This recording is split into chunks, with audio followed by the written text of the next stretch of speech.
Bem-vinda, mamãe! Seja muito bem-vinda ao Bebê Forte, o guia da janela imunológica do seu filho. Nesta aula introdutória, vamos esclarecer de forma simples e direta, sem enrolação, os benefícios da janela imunológica e por que ela é uma grande oportunidade para a introdução alimentar do seu bebê. O meu objetivo é tirar dúvidas, reduzir medos e mostrar um caminho seguro para aplicar no dia a dia com um bebê forte.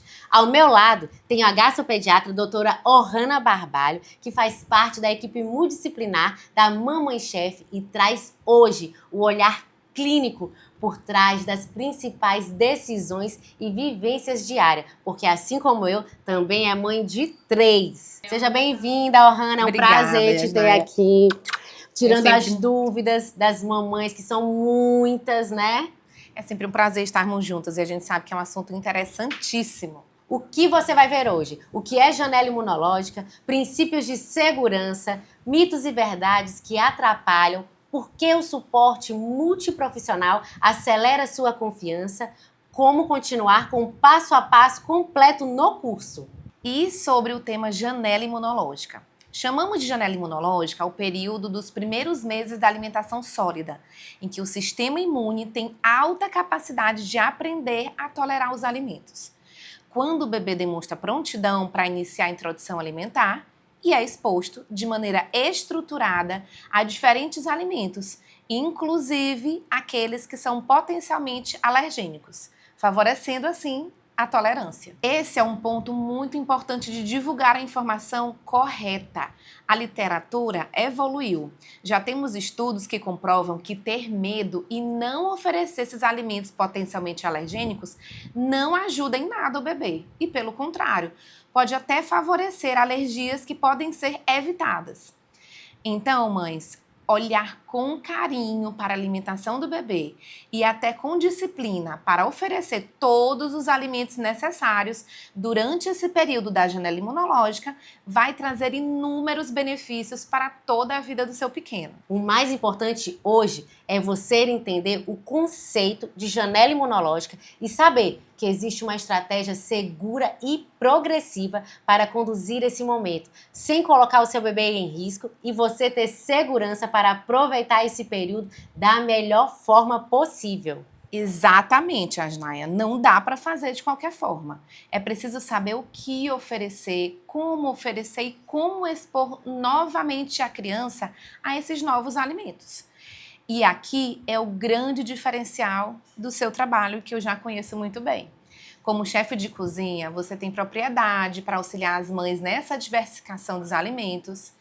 E eu sei que, além da prática, você também auxilia as mães na organização semanal, assim como foi feito comigo. Combinações de alimentos e temperos, a higienização correta, a organização das compras, listas de mercado e entre outros detalhes que faz toda a diferença. Eu, por exemplo, não sabia que a batata não deveria ficar na geladeira e aprendi contigo. E como mãe, a gente sempre tem aquelas dúvidas, né? Posso dar ovo pro meu bebê? Quando? Preciso esperar? Quanto tempo? E o peixe? Como ofereço? A carne é só de frango ou boi? Ou posso dar porco? Ah, o camarão só depois de 2 anos, né? Não. E é aqui que muitas mães, avós e cuidadoras erram, porque não sabem. Até feijoada os bebês podem comer, acredita? Tem a feijoada baby da Mamãe Chef. Delícia, gente. E desde que você tenha segurança e saiba o porquê está oferecendo, quase tudo pode ser dado ao bebê, né, Ohana? Com certeza. Mães, então é importante saber que a segurança começa antes do prato. Começa nas escolhas dos alimentos, no tempero, no preparo, texturas que são oferecidas à idade correta do bebê.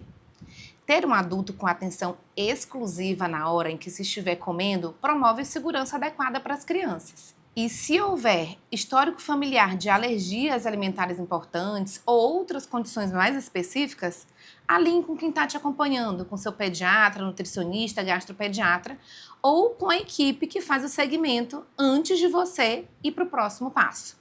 Porém, antes disso tudo, a gente precisa ter a certeza que a alimentação sólida já pode ser estabelecida e fazer parte da rotina do bebê.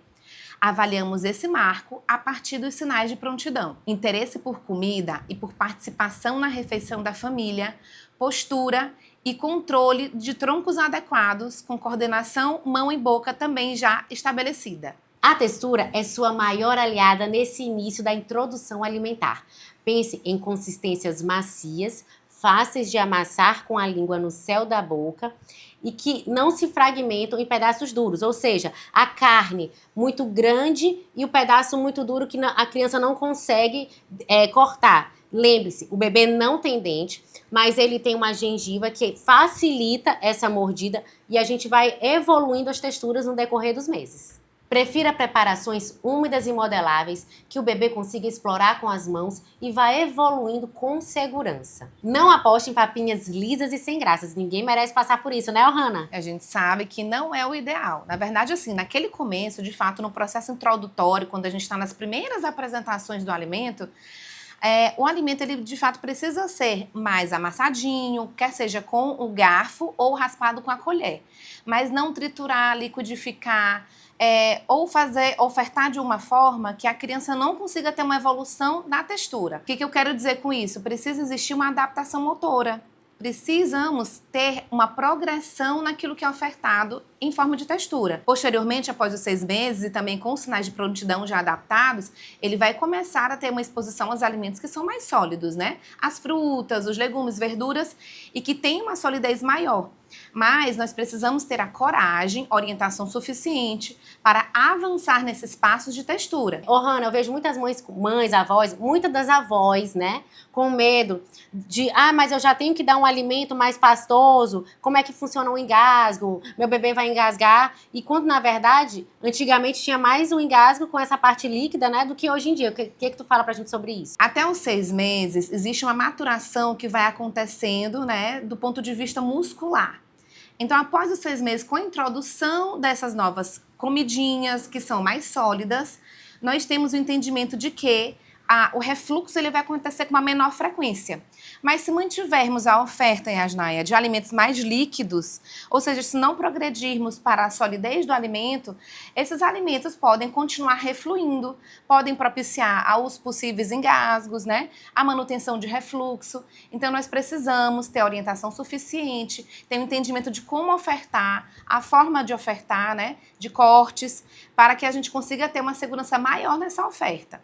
Até para otimizar o desenvolvimento da musculatura orofacial do bebê. Então, precisamos dar oportunidade, né, para essa criança ter contato com esses alimentos que são cada vez mais sólidos com segurança, para que essa musculatura orofacial seja desenvolvida na época correta. E isso vai ajudar também na evolução dos dentes, da fala. A gente acha que é besteira, né? Exatamente. Mas influencia muito nessa parte, Tudo, né? está interligado. Depende de nós fazer parte desse processo. Mitos e verdades que atrapalham. Bebê foi liberado para comer? Já vou te antecipar, mãe, que nem sempre ele vai aceitar o alimento na primeira vez. Vai ter careta e careta é um mito de que o bebê rejeitou o alimento. Ele vai cuspir e vai até fazer um barulho estranho. O gag, que parece que ele engasgou, mas não engasgou. Não se assustem, hein? E nós, mães, e todos os responsáveis pela alimentação dos nossos filhos, precisamos oferecer de novo e de novo em outras preparações, pelo menos 15 vezes. A aceitação se constrói. Não é isso, Ohana? Exatamente. E o que eu tenho para falar aqui para vocês? Que um novo alimento, ele de fato precisa ser ofertado inúmeras vezes, para que o bebê ele tenha o entendimento de que aquilo ali é um seguro para ele. E essa oferta deve ser feita ali junto aos pais, aos principais cuidadores, né? Dessa forma a criança vai ter mais segurança, né? Opa, é uma coisa diferente que eu tô tendo contato, né? E quando a gente faz essa menção do reflexo de gag, o reflexo de gag nada mais é que uma proteção. Né? A criança está passando por um processo de maturação, de desenvolvimento dessa musculatura orofacial, está passando por um processo de adaptação. Imagina comigo, uma vez que essa criança ela só tinha contato com aqueles alimentos mais líquidos, né? O leite materno ou a fórmula infantil, ela vai começar a ter uma adaptação de novas texturas. E essa adaptação ela vai precisar acontecer diante dessa musculatura. Os bebês eles podem ter um reflexo de exteriorização do alimento, mas não é com sofrimento, não tem dor nessa situação. Diferente dos vômitos, que já tem um processo vinculado à dor, a uma patologia ali por trás. Tá? Então, o reflexo de gag é algo benigno. É uma adaptação para acostumar-se com a nova textura do alimento. E aí eu vejo que tem muitas mães que param ali, né? Ai, meu Deus, meu filho tá engasgando com abacate, eu não vou mais dar abacate, né? E na verdade, a gente precisa estimular, porque até aquele momento o mais seguro para ela era mamar. Isso. Então quando ela vê uma coisa, ela se assusta, aí a gente não estimular, Exatamente. a gente estagna, né? Isso, nada de ter medo. Com estratégias, nós conseguimos progredir tranquilamente. Estratégia, segurança e informação. Se você souber o que é o reflexo de Gag, olha alguns vídeos, né, que a Yasnaia vai passar aqui também para vocês, ter um entendimento de que isso é totalmente benigno, né, faz parte do processo evolutivo do bebê, teremos mais segurança em evoluir tranquilamente. E aqui, Yasnaia, eu quero chamar a atenção para algo importantíssimo. A não desistência, a persistir com respeito. Eu falo em relação a quê? A forma de ofertar o alimento. Porque, por exemplo, às vezes, a mãe fica preocupada, doutora, ou então, eu não vou oferecer mais a batata, por exemplo, porque a primeira vez que ele comeu, ele já não aceitou. Eu dei em forma de purê. Mas aqui contigo a gente aprende que existem várias estratégias e possibilidades para o mesmo alimento. Por exemplo, oferecer a batata picadinha, ou em cubos, em chips, em palitinhos. Misturada em alguma carne. Exatamente. Ofertar ela, né, misturada com algum outro alimento, inicialmente não é tão adequado, porque é importante que o bebê reconheça o gosto daquele alimento ali de forma separada. Mas se houver algum tipo de resistência, a gente pode sim associar com outros alimentos, outros temperos, inclusive, né, que você pontua muito aqui para nós, mães, né, como estratégias diferentes para otimizar essa aceitação desses alimentos e não desistirmos. Lógico, existem algumas situações que reservamos, né, para casos potencialmente alergênicos, mas que vão nos trazer outros comemorativos associados para nos chamar a atenção e ter um alerta para aquele alimento. Algumas mães acham que alimentos alergênicos são só frutos do mar, como por exemplo o camarão, mas isso é mito. É verdade, Yasnaia. E em linhas gerais, classificamos alimentos possivelmente alergênicos itens como ovo, leite e derivados, trigo, soja, amendoim, castanhas, peixes, frutos do mar e um exemplo, o gergelim. Com estratégias e acompanhamento, eles entram de forma planejada e podem fazer parte do processo para favorecer o desenvolvimento da tolerância e aumentar, assim, a imunidade e reduzir possíveis restrições alimentares futuras. Inclusive, aqui um alerta, reduzir as possibilidades de seletividade alimentar. Caminhar com um especialista clínico e alguém que traduz tudo para a cozinha do dia a dia evita tentativas e erros, te tira daquele caos e te proporciona mais tempo de qualidade. A nutricionista materno-infantil e a nossa gastropediatra garantem a segurança clínica e nutricional do seu bebê, enquanto eu te guio na cozinha prática que transforma teoria em rotina possível. Dessa forma, você garante mais confiança, menos ansiedade e mais consistência, né, Ohana? Exatamente, Yasnaia. E como é importante ter uma equipe para te direcionar com segurança.